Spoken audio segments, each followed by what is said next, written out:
ความจริงผู้หญิงมีหลายเหลือล้นเป็นทั้งแม่คนนายคนสู้ทนเทียบทันผู้ชายความคิดที่ดีนั้นมีให้กันหลวงหลายบางคน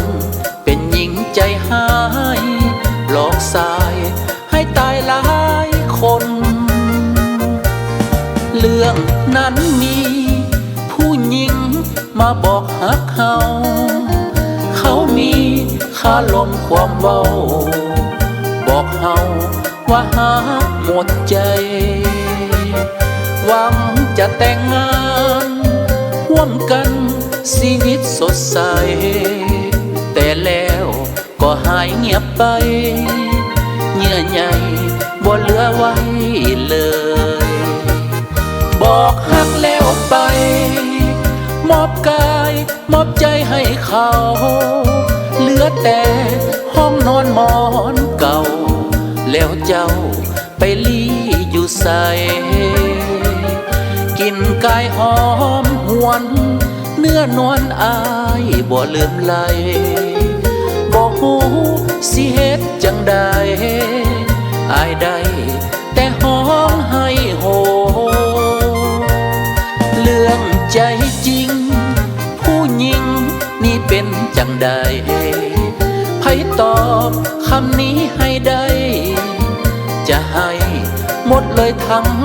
ตัวลืมแล้วสัญญาลืมว่าจะสร้างครอบครัวหรือเจ้านี้ไปมีผัวปล่อยตัวเสียแล้วจากเฮา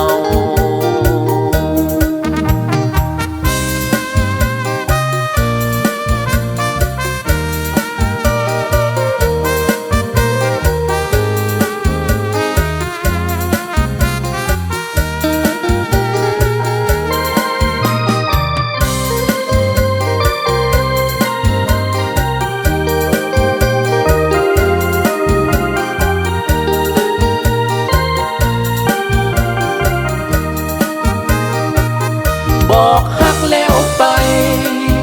มอบกายมอบใจให้เขาเหลือแต่ห้องนอนหมอนเก่าแล้วเจ้าไปลี้อยู่ใส่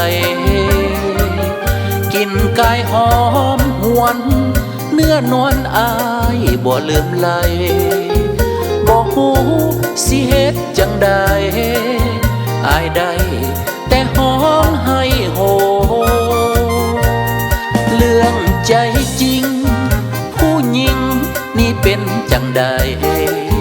ไผตอบคำนี้ให้ได้จะให้หมดเลยทั้ง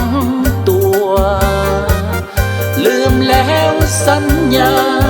ลืมว่าจะสร้างครอบครัวหรือเจ้านี้ไปมีผัวปล่อยตัวเสียแล้ว